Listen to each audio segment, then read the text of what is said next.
আসসালামু আলাইকুম। আজ ১৬ই এপ্রিল ২০২৬। আপনি দেখছেন সকালের সর্বশেষ সংবাদ আপডেট। এবং আজকের ভিডিওটা শুরু করার আগে আমি আপনাকে একটা কথা জিজ্ঞেস করতে চাই। আপনি কি জানেন বাংলাদেশে এই মুহূর্তে কতজন মানুষ সরকারি চাকরি করছেন? প্রায় ১৫ লক্ষের বেশি। আর এই ১৫ লক্ষ মানুষের পেছনে আছেন তাদের পরিবারের সদস্যরা, মা বাবা, স্বামী, স্ত্রী, ছেলে, মেয়ে। মানে প্রত্যক্ষ বা পরোক্ষভাবে কোটি কোটি মানুষের জীবন এই সরকারি কর্মচারীদের সাথে জড়িত। এই কোটি কোটি মানুষ প্রতিদিন একটাই স্বপ্ন দেখেন, একটাই প্রত্যাশা নিয়ে বাঁচেন, যে স্বপ্নটা কখনো পূরণ হবে বলে মনে হতো না, যে প্রত্যাশাটা বছরের পর বছর ধরে অপূর্ণ থেকে যাচ্ছিল। কিন্তু আজ ১৬ই এপ্রিল ২০২৬ তারিখে সেই স্বপ্নটা পূরণ হলো, সেই প্রত্যাশাটা বাস্তব হলো। এবং এই বাস্তব হওয়ার পুরো গল্পটাই আজ আপনাদের বলবো। তাই এখনই ভিডিও বন্ধ করবেন না, শেষ পর্যন্ত থাকুন, কারণ আজকের এই সংবাদটি কোটি মানুষের জীবনকে সরাসরি স্পর্শ করে। আজকের সবচেয়ে বড় এবং সবচেয়ে জীবন পরিবর্তনকারী সংবাদটি হল, যমুনায় এক অত্যন্ত গুরুত্বপূর্ণ উচ্চ পর্যায়ের বৈঠকে পে কমিশনের চূড়ান্ত রিপোর্ট আনুষ্ঠানিকভাবে জমা দেওয়া হয়েছে এবং একই দিনে সেই রিপোর্টের ভিত্তিতে গ্যাজেট প্রকাশ করা হয়েছে। এই গ্যাজেটে যা ঘোষণা করা হয়েছে তা এর আগে বাংলাদেশের ইতিহাসে কখনো দেখা যায়নি। কর্মচারীদের বেতন অনুপাত নির্ধারণ হয়েছে ১:৫। কর্মকর্তাদের বেতন অনুপাত নির্ধারণ হয়েছে ১:৬। আর সবচেয়ে বড়, সবচেয়ে যুগান্তকারী এবং সবচেয়ে ঐতিহাসিক যে সিদ্ধান্তটি আজ কার্যকর হয়েছে সেটি হলো, এখন থেকে প্রতিটি সরকারি কর্মচারী এবং কর্মকর্তা অবসর নেওয়ার পর তার শেষ মূল বেতনের পুরো ১০০% পেনশন হিসেবে জীবনের শেষ দিন পর্যন্ত পাবেন। এই কথাটা একটু মনে মনে ধরুন।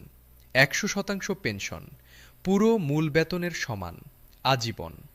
এই তিনটা কথার ভেতরে লুকিয়ে আছে একটা মানুষের সারা জীবনের স্বপ্নের পূরণ। ধরুন একজন সরকারি কর্মচারী তার চাকরির শেষ মাসে ৩২,০০০ টাকা মূল বেতন পাচ্ছেন। আগের নিয়মে কি হতো? অবসরে গেলে পেতেন মাত্র ১৬,০০০ টাকা। সেই ১৬,০০০ টাকায় এই দুর্মূল্যের বাজারে কি হতো? চাল, ডাল, তেল, ওষুধ, বিদ্যুৎ বিল সব মিলিয়ে মাসের শুরুতেই টাকা শেষ হয়ে যেত। বাকি দিনগুলো কাটত অন্যের মুখের দিকে তাকিয়ে। কিন্তু নতুন নিয়মে এখন তিনি পাবেন পুরো ৩২,০০০ টাকাই প্রতি মাসে, নিয়মিত। কোনো কমতি নেই, কোনো ছাটকাট নেই, তার জীবনের শেষ নিঃশ্বাস পর্যন্ত। এটা কি ছোট পরিবর্তন? না, এটা একটা মানুষের পুরো অবসর জীবনের গল্প বদলে দেওয়া পরিবর্তন। কিন্তু এই পরিবর্তনটার মানে বুঝতে হলে একটু ভিন্নভাবে ভাবতে হবে। শুধু টাকার হিসাব দিয়ে এটা বোঝা যাবে না, একটু অনুভব করতে হবে।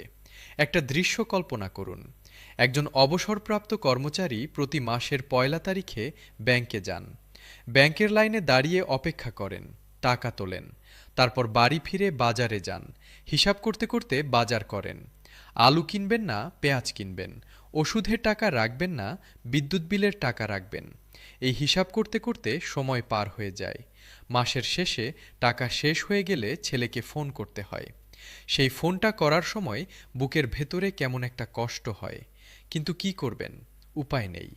কিন্তু এই ঘোষণার পর সেই দৃশ্যটা বদলে যাবে। এখন সেই মানুষটা ১ তারিখে ব্যাংকে গিয়ে যখন দেখবেন তার পুরো মূল বেতনের সমান টাকা তার অ্যাকাউন্টে এসেছে, তখন তার মুখে একটা স্বস্তির হাসি ফুটবে।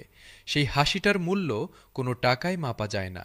এই ঘোষণা কোথা থেকে এলো সেটা বোঝার জন্য একটু পেছনে তাকানো দরকার। বাংলাদেশের সরকারি প্রশাসনে বহু বছর ধরে একটা গভীর অসন্তোষ ছিল। এই অসন্তোষটা কখনো প্রকাশ্যে আসতো, কখনো চাপা থাকত। মাঠ পর্যায়ের কর্মচারীরা যারা সত্যিকার অর্থে দেশের মানুষের মুখোমুখি হয়ে সেবা দেন, তাদের বেতন কাঠামো এবং উচ্চপদস্থ কর্মকর্তাদের বেতন কাঠামোর মধ্যে একটা আকাশ পাতাল ব্যবধান ছিল। বিভিন্ন ভাতা আর সুবিধা মিলিয়ে এই ব্যবধান কোথাও কোথাও ১৫ থেকে ২০ গুণ পর্যন্ত হয়ে যেত।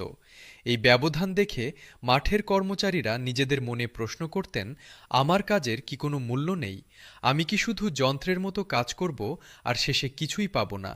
এই প্রশ্নটার উত্তর আজ পাওয়া গেল, এবং উত্তরটা হলো হ্যাঁ, তোমার কাজের মূল্য আছে, তোমার ত্যাগের স্বীকৃতি আছে। আর সেই স্বীকৃতি এখন থেকে টাকায়, পেনশনে, সম্মানে প্রকাশ পাবে। এবার বেতন অনুপাতের বিষয়টা নিয়ে আরেকটু বিস্তারিত কথা বলা যাক।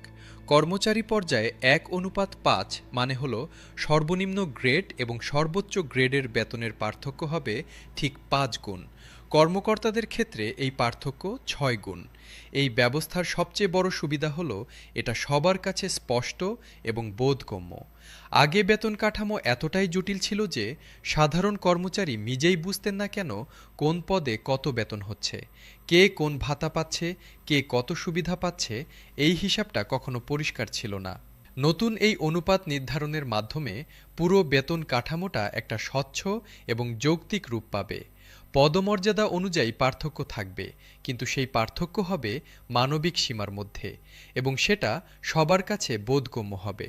এই সিদ্ধান্তের একটা দীর্ঘমেয়াদী প্রভাব আছে যেটা নিয়ে খুব কম আলোচনা হয়, সেটা হলো ভবিষ্যৎ প্রজন্মের উপর এই সিদ্ধান্তের প্রভাব। এতদিন বাংলাদেশের অনেক মেধাবী তরুণ সরকারি চাকরিকে সেভাবে পছন্দ করতেন না। বাবা মা বলতেন ওখানে যেও না, বেতন কম, অবসরের পর কষ্ট পাবে, ভবিষ্যৎ নেই। এই কথাগুলো শুনে অনেকেই বিদেশে চলে গেছেন, অনেকেই বেসরকারি খাত বেছে নিয়েছেন। এতে দেশ ক্ষতিগ্রস্ত হয়েছে, কারণ দেশের সেরা মেধাগুলো দেশের প্রশাসনে না এলে সেবার মান উন্নত হয় না। কিন্তু আজকের এই ঘোষণার পর সেই হিসাবটা পুরোপুরি বদলে গেছে। সরকারি চাকরি এখন মানে শুধু স্থিতিশীলতা নয়, এটা মানে চাকরিতে ন্যায্য বেতন, পদোন্নতিতে বাস্তব পার্থক্য এবং অবসরে পুরো মূল বেতনের সমান পেনশন। এই প্যাকেজ যদি সামনে থাকে তাহলে দেশের সেরা মেধাবী সন্তানরা দেশের সেবায় আসবেন, তাদের মেধা দেশ গড়ার কাজে লাগবে। যমুনায় অনুষ্ঠিত সেই বৈঠকে পে কমিশনের যে রিপোর্ট জমা দেওয়া হয়েছে সেটা কোনো তাড়াহুড়ো করে বানানো নথি নয়। এই রিপোর্ট তৈরি হয়েছে দীর্ঘ গবেষণা, বিভিন্ন দেশের অভিজ্ঞতা থেকে নেওয়া শিক্ষা এবং বাংলাদেশের নিজস্ব বাস্তবতার গভীর বিশ্লেষণের মধ্য দিয়ে। এই রিপোর্টে আছে পুরো বেতন স্কেলের বৈজ্ঞানিক পুনর্বিন্যাসের বিস্তারিত রূপরেখা, আছে বিভিন্ন ভাতা ও সুবিধার যুগোপযোগী আধুনিকায়নের পরিকল্পনা, আছে আন্তর্জাতিক মানের সাথে সামঞ্জস্য রেখে আমাদের প্রশাসনিক কাঠামোকে নতুনভাবে সাজানোর সুস্পষ্ট দিক নির্দেশনা, এবং সর্বোপরি আছে আগামী দশকের বাংলাদেশের প্রশাসনকে শক্তিশালী, কার্যকর এবং সত্যিকারের জনবান্ধব করে তোলার একটি পূর্ণাঙ্গ পরিকল্পনা। এই রিপোর্ট শুধু আজকের সমস্যার সমাধান নয়, এটা ভবিষ্যতের বাংলাদেশের প্রশাসনিক ভিত্তি। এখন বাস্তবায়নের প্রশ্নে আসা যাক। দর্শক, অনেকের মনেই এখন একটাই প্রশ্ন ঘুরছে, ঘোষণা হলো কিন্তু কখন থেকে সত্যিকারভাবে কার্যকর হবে? এটা একটা যৌক্তিক প্রশ্ন। সৎ উত্তর হলো এত বড় একটি পরিবর্তন রাতারাতি মাঠে নামানো সম্ভব নয়। গ্যাজেট প্রকাশের পর ধাপে ধাপে প্রক্রিয়া এগোবে। সংশ্লিষ্ট সব মন্ত্রণালয় ও বিভাগ নিজ নিজ ক্ষেত্রে প্রয়োজনীয় নির্দেশনা জারি করবে। অর্থ মন্ত্রণালয় বাজেট বরাদ্দ নিশ্চিত করবে।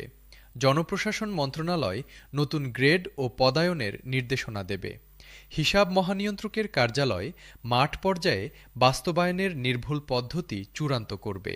লক্ষ লক্ষ কর্মচারীর তথ্য আপডেট করা, নতুন নিয়মে বেতন নির্ধারণ করা, পেনশনের হিসাব নতুনভাবে সাজানো, এগুলো বিশাল কাজ।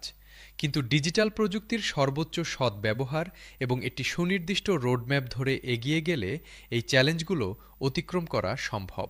তবে এই বাস্তবায়নে সবচেয়ে জরুরি একটাই বিষয়, এবং সেটা হলো শতভাগ স্বচ্ছতা এবং জবাবদিহিতা। গ্যাজেট প্রকাশ থেকে শুরু করে একজন সাধারণ কর্মচারীর ব্যাংক অ্যাকাউন্টে নতুন হারে টাকা আসা পর্যন্ত প্রতিটি ধাপে কঠোর নজরদারি না থাকলে এই মহৎ উদ্যোগের সুফল সাধারণ মানুষের কাছে পৌঁছাবে না। তাই শুধু সরকারকে নয়, আমাদের প্রতিটি সচেতন নাগরিককেও এই বাস্তবায়ন প্রক্রিয়ার উপর সজাগ দৃষ্টি রাখতে হবে। কোনো অনিয়ম দেখলে চুপ করে থাকবেন না। সামষ্টিক অর্থনীতির দিক থেকেও এই সিদ্ধান্তের দীর্ঘমেয়াদী প্রভাব অত্যন্ত ইতিবাচক। সরকারের ব্যয় বাড়বে, এটা সত্য, কিন্তু আধুনিক অর্থনীতিবিদরা এটাকে অনুৎপাদনশীল ব্যয় হিসেবে দেখছেন না। তারা দেখছেন এটাকে মানব সম্পদে একটি দীর্ঘমেয়াদী কৌশলগত বিনিয়োগ হিসেবে। লক্ষ লক্ষ কর্মচারীর হাতে বেশি টাকা আসলে বাজারে ক্রয় ক্ষমতা বাড়বে, ক্রয় ক্ষমতা বাড়লে চালে চাহিদা বাড়বে, চাহিদা বাড়লে উৎপাদন বাড়বে, উৎপাদন বাড়লে কর্মসংস্থান বাড়বে। এই পুরো চক্রটা শেষ পর্যন্ত দেশের জিডিপিতে একটি শক্তিশালী ইতিবাচক প্রভাব ফেলবে। তবে বাজার নিয়ন্ত্রণেও সমান মনোযোগ দিতে হবে, কারণ অসাধু ব্যবসায়ীরা যাতে এই সুযোগে নিত্য প্রয়োজনীয় পণ্যের দাম বাড়িয়ে সাধারণ মানুষের সুফল নষ্ট করে দিতে না পারে সেটা নিশ্চিত করা অত্যন্ত জরুরি। এই সিদ্ধান্তের সামাজিক যে মাত্রা আছে সেটা নিয়ে একটু বলা দরকার।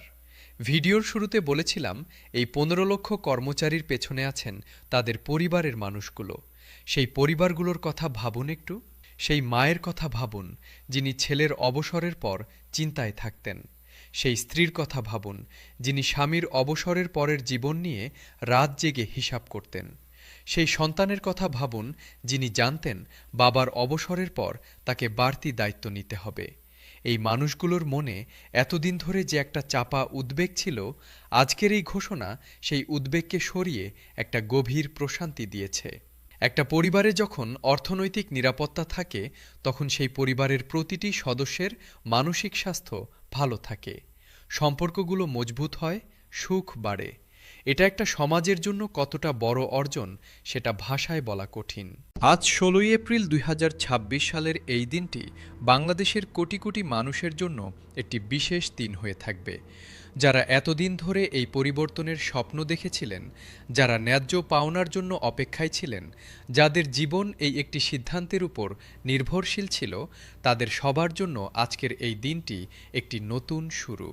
এখন দরকার এই ঘোষণার পুরোপুরি ও সফল বাস্তবায়ন, এবং সেই বাস্তবায়নের প্রতিটি আপডেট আমরা নিয়মিত আপনাদের সামনে তুলে ধরব। প্রিয় দর্শক, আজকের এই ঐতিহাসিক সংবাদটি এখনই আপনার পরিচিত প্রতিটি সরকারি চাকরিজীবীর কাছে পৌঁছে দিন, কারণ এই তথ্যটা তাদের প্রত্যেকের জানার অধিকার আছে। ভিডিওটি এখনই শেয়ার করুন। যারা আমাদের চ্যানেলে একদম নতুন তারা এখনই সাবস্ক্রাইব করুন এবং বেলটি প্রেস করে রাখুন যাতে পরবর্তী কোনো গুরুত্বপূর্ণ আপডেট মিস না হয়। কমেন্টে অবশ্যই জানান আপনি কোন জেলা থেকে